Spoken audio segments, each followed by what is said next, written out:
Ayan, luto na ang ating sinigang na bangos. Ang sarap, kain na tayo guys! Hello guys! Good afternoon! Nagbabalik ang inyong lingkod, Jomar Villarreal Channel para maghatid na naman sa inyo ng panibago niyang video. So to this video guys, i-share ko sa inyo kung paano ako magluto ng sinigang na bangos. Ayan! So, intro, pasok!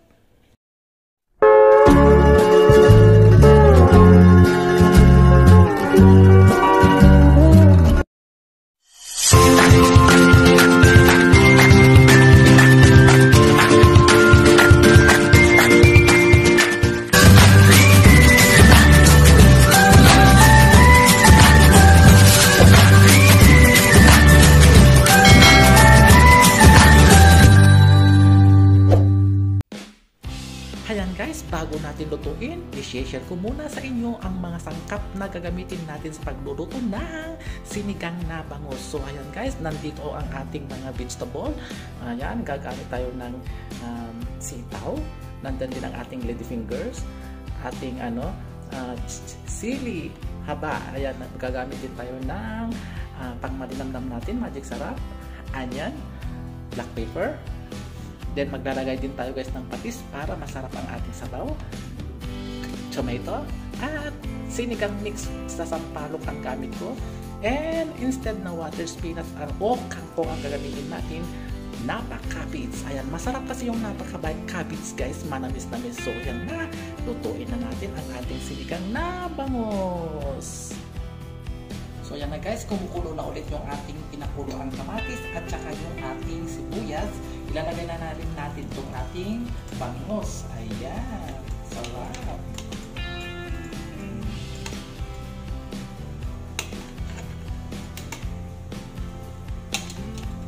Ayan, yan o. Yung mahilig dyan sa mga stomach ng mga bangos, masarap yun. Ayan, so kuluan lang natin maigi itong guys, bangos. And ilalagay na natin yung mga ingredients natin. Ilalagay na natin yung ating pangmalinamnam para maihalo siya. Halo dyan para namulunod yung ating lasa ng ating bangos sa ating magic sarap.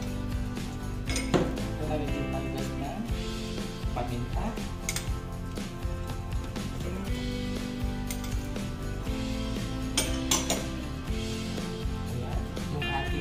Patis, pagpasarap sa ating sabaw.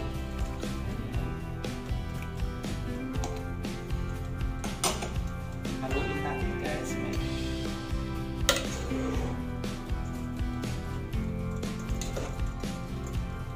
Then, ilagay naman natin yung ating sinigang mix with sampalok. Ayan. Kung kulang, mag-aanda lang tayo mamaya. Ayan. So, pakuluan natin guys itong ating bangos. Pag medyo luto na, ilalagay naman natin yung mga gulay. So ayan, kakaon natin within 5 minutes. So ayan guys, i-check na natin yung ating bangos. Wow!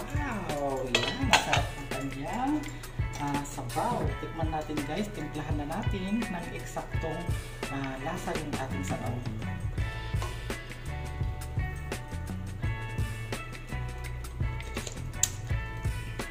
Sarap. So, kulang ng guys, alat.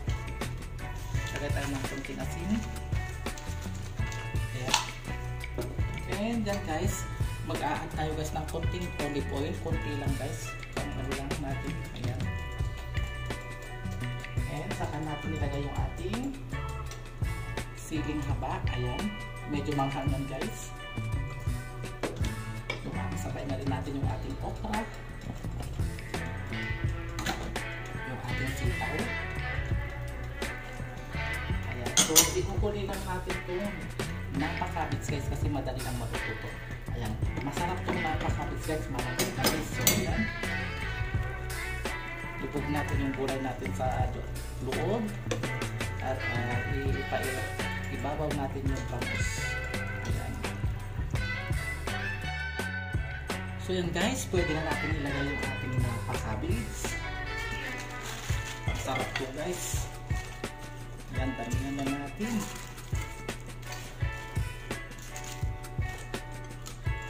Ayan, lutuin na lang natin yung napakabits guys. Madali lang maluto yan. So, babalikan ko kayo mamaya.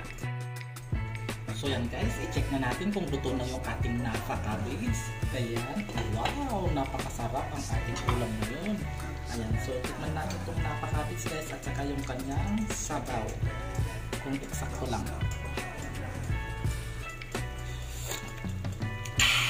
Wow! Ang sarap! Ayan. Tikman natin yung napa cabbage guys kung luto na. Luto na guys. Ayan, so magte-plating na tayo guys.